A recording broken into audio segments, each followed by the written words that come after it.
Hello, and welcome to the Banking with SIL training. This training is a part of the SORT program that requires all student organization presidents and treasurers to complete in order for the organization to be in the active status this academic year. A few house rules before we get started. Be sure to follow along with the questions on the Engage training form. At the end of the training, you will submit the form to count for your attendance. All information is provided to you on the screen or shared verbally, so you can choose to watch or listen to the training video. You are required to obtain an 80% or higher on the trainings. Because this is a pre-recorded training, you can start, stop, fast forward, or rewind the video at any time, as well as start and stop your training form on Engage at any time. Please be sure to submit the form by the due date to count for your participation. Let's go ahead and get started. To provide you with a quick overview of what this presentation and training is all about, we have a couple of topics, which include finance and Engage updates, making and spending money, timelines and due dates, understanding FOP, funding opportunities, and finance and events. To start at the very top with finance and Engage updates. There are a couple of things that we've changed within the Office of Student Involvement and Leadership and on Engage. Starting in that spring of 2024, Engage will introduce new tools and forms to student organizations, which include using the purchase request form through the Engage tab for your organization to make purchases. Treasurers of all organizations will gain a more hands-on experience in managing the organization's budget and purchasing processes. Organizations can also view their purchase history under Account History on the Finance tab, and student organizations traveling overnight or beyond 50 miles from campus must complete pre- and post-travel forms on Engage. Some things to look forward to this academic year include student organizations will now have access to view their account balance. So some pretty exciting things and some updates. We just wanted to provide you a quick overview of what those things are so that you have an understanding of what to look forward to in your responsibilities, but also things that are changing so that you're brought up to speed. Making and spending money. Plan. It is so important to plan ahead for all of your budgeting and purchase making and receipts, collecting those receipts and just managing your money overall.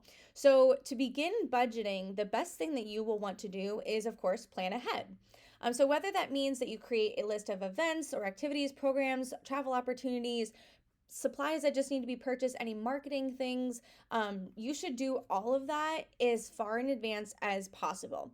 We recommend planning everything at least one semester in advance so that if you, just so that you have enough time to plan everything out, make sure that your space is reserved, make sure you can get some marketing done, make sure that you have all your supplies. It's just best to at least have it written down in your plan, and then you can worry about creating a better timeline for purchasing those things.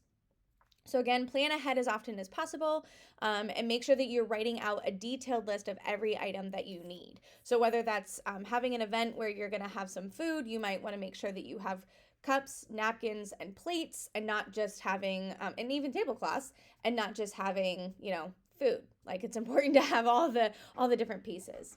Some examples that include some planning might include things like recruitment, whether that's physical handouts for marketing purposes or something like a swag item that you might provide, any kind of freebie, anything like that. Also being aware of the meetings that you're holding. There are sometimes AV and room fees depending on your setup or your location. So if you're within the student union, you will be required to pay a fee for audio and visual needs. But if you're within a classroom, those services are provided to you already, so you're not required for those. You also might have some membership materials that you need to provide if you want to have food at your meetings, or again, if you want to provide any freebies there. Major campus programming, again, some fees associated with marketing, travel, room fees, and AV fees. whether you're having speakers, performers, any group activities, things that you might need to have for your table fairs, and of course transportation, which could include having any rental costs, transportation needs in general if you're flying, or needing an Uber, anything like that, lodging, and of course registration and admissions fees. So we just want to provide you like an overview of just some ideas and things to think about as you're planning your academic year, whether that is now or later in the semester, but just be mindful of the depths of things that have to occur when you're planning your events, meetings, and activities. So the purchase request, you may have heard a little bit about this already. There's a great picture here on the right-hand side of your screen, and this is how you will start to make all requests to make any kind of purchase or use some of the services that we provide within our office. So this is a brand new way to spend money. And so beginning spring of 2024, all purchase requests, including Pro Card, which is our credit card, any request to use the Pro Card must be submitted through the purchase request form. So you would go to your finance tab, you would be provided the home page here. You'll click on the blue create request button and then select create purchase request in order to fill that out. And if you want to take a screenshot of this, that is perfectly fine. Know that this training is also available on YouTube, so you can come back to it at any point, but just know that this is how we're going to transition so that we don't have so much physical paper to file anymore. Everything is going to be provided online. So once you complete that request on Engage and you open it up, you'll proceed to fill out all the required information to then generate that purchase request. So treasurers specifically within all student organizations, they must approve all purchase requests before they're able to be viewed by the SIL finance team. So good stuff, a lot of new and changing things, but this is also going to be super beneficial to how you can better manage your money, physically see things. You'll be able to see where the purchase request moves throughout the process, and it really will streamline a lot of opportunities for you as a student.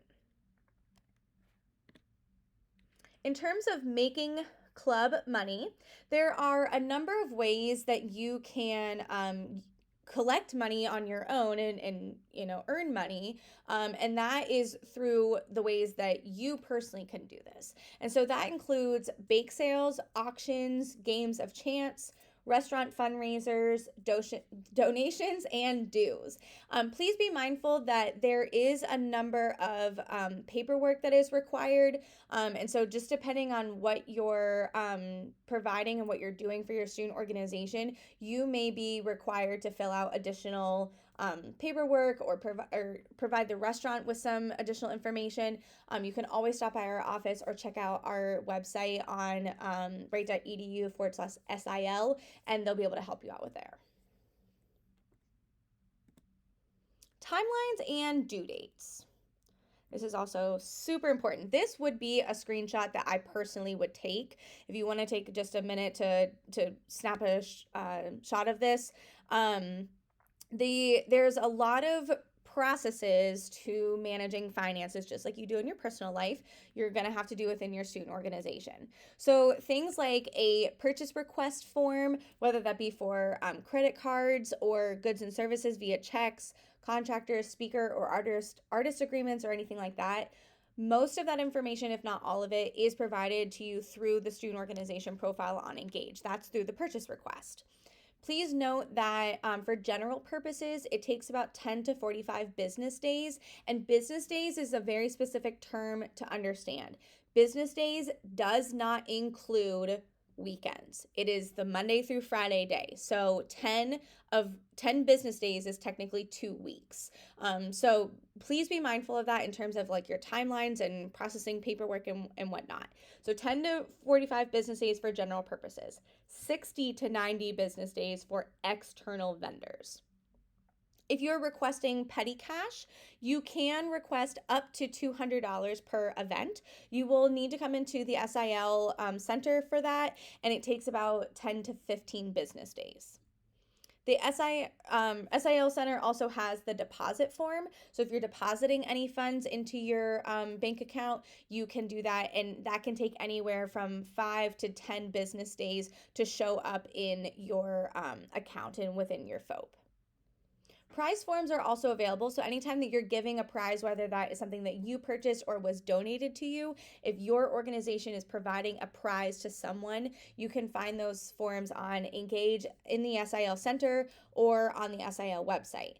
As soon as that information is provided to you, you will need to bring that to SIL the same day, the same business day as your event. Receipt covers is also super important. Those are available within the SIL Center, and you will need to complete and return that form the same day that you use the credit card or what we call the Pro Card. So it's just a way to document the receipt that you have made your purchase, and that is typically done whenever you've made a physical purchase by going to a store and you're taking that Pro Card to make that purchase outside of campus. We also have the pre and post travel forms. Again, if you are traveling overnight or within 50 miles of campus, you will need to provide us with pre and post travel forms. Those forms are available on Engage, and we can send them to you, or you can find them yourself. If you are traveling within that overnight or 50 miles, you will need to do your pre-travel form 90 business days prior to the travel, and you need to complete your post-travel form 10 business days after you have completed that travel. And lastly, reimbursements. There are a small occasion of times that we provide student organizations with reimbursements. Please note that you need to, if you're going to submit for a reimbursement, it needs to be completed within 3 business days of that purchase. And to do that, it would be best to email Dylan Collison so that he can provide you with the next steps. Understanding the FOP. Your FOP is really, really important in the sense that it is your organization or your group's WSU bank account. So in the higher education, there's a lot of different information. And so and different ways to understand money. And the way that we understand our money for our student organizations is through an FOP. So Wright State provides a specialized financial account for student organizations, commonly referred to as your FOP. You might hear us say, do you know your FOP? What is your FOP? That kind of thing. Just know that that's basically your bank account. This service is designated to simplify financial management and ensure a smooth leadership transition within the student organizations. So, the UAB, they have had the same FOAP number every single year. And so if something happens with the leadership for any organization, we consistently have the FOP within our office and within the Wright State system. So it does provide that good, smooth transition from year to year. Some benefits of using your FOP include ease of transition, which facilitates seamless financial transitions between outgoing and incoming club officers. Accessibility, which provides an easy access to your funds directly on campus. Oversight and compliance, and that ensures all financial activities comply with the university policy and applicable laws and regulations, and they are regularly reconciled and audited. And lastly, one of the benefits is support, and it offers access to a dedicated team of finance-trained staff who can provide expert financial advice and assistance. So what is the FOP? F stands for fund, which is, it specifies the source of the money. So for instance, the code 190000, that code relates to the University General Fund, while 999 with preceding 3 numbers, that code pertains to agency funds for the majority of our student organizations. All Tier 1 and 2 groups use 999 codes, while Tier 3 organizations use 190000. The O of the FOAP number is for organization, and that indicates the specific department within WSU making a transaction. So Tier 1 and 2s typically are RSOs, FSLs, and BSOM organizations. Those use 211300 for their organization. That will always be accurate for that group of organizations. Our Tier 2 sport clubs use 211190. And lastly, our tier 3 organizations, they have an individual code that is provided to them within like their FOP string. And lastly, we have P, which stands for program. And this describes the purpose or mission of the expenditure. So all tier 1s and tier 2 groups will forever use 98005, while tier 3 organizations use 50005. When a revenue is being recorded, all groups will use 99888. So sometimes it can feel a little bit confusing, but if you look into like the specifics of your organization numbers are typically spelled out for you. Tier 1 and Tier 2s, 999-211-300, 98005. Tier 3 organizations is going to be 190000 with your provided 211, whatever it is, and then your P is always going to be 50005. So if you ever need help with this, please let us know. It's a little confusing, but once you learn kind of like the rhythm and the pattern of it, it's really not that bad. Some examples of what this looks like and just what I was saying here. So this is kind of what it looks like spelled out. So if you ever need to learn how it's written out, FOP, there's hyphens in between each set of numbers. This is what it kind of looks like. So tier 1s will have a 999, XXX, 211300, so on and so forth. I kind of just explained this. So just know that this is kind of what it looks like visually. And of course, it's always important to remember that the presidents and the treasurers are the only two positions within a student organization that have access to this FOP number. However, you are permitted to delegate that information to trusted officers or chair committee members or anything like that. Please do not share this in a group text. Please do not share it via email. Share it in some kind of like privatized way, whether you write that down on like a slip of paper for somebody or you just show it to them and they kind of just learn it. It's just for security purposes. But the president and the treasurer are the only two positions that automatically have access to this, to your FOP number.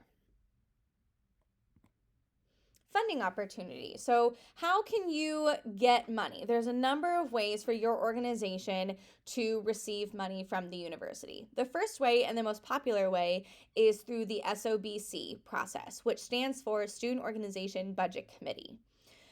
Student Involvement Leadership designates university funds to the SOBC, which is encouraged to provide campus engagement through student organizations. Funds provided by the SOBC help foster student engagement opportunities and leadership development at Wright State. Please note that Tier 2 organizations who are allocated money from SOBC are also required to submit a post-audit at the end of each semester.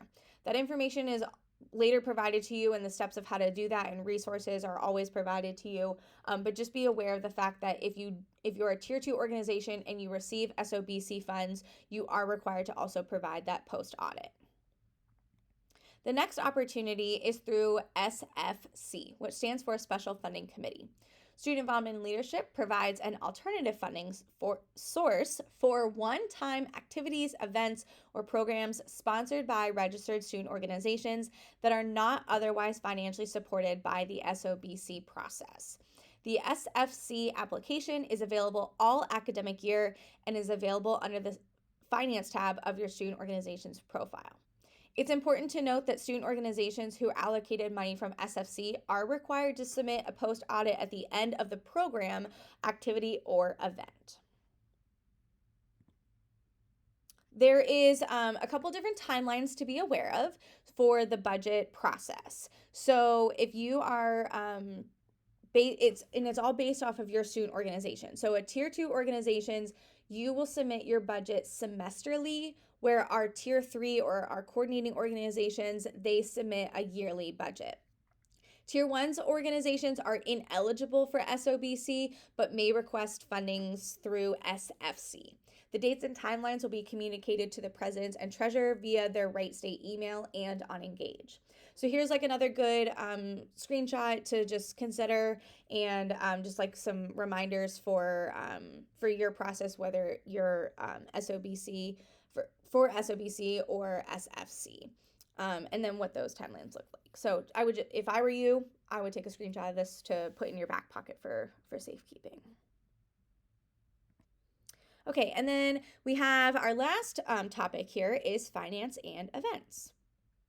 Finance and events. So finalized event emails do include a PDF attachment with any relevant additional charges. This email is provided to you by event services as you plan your events, whether it's for your meetings or events or any kind of activity and gathering.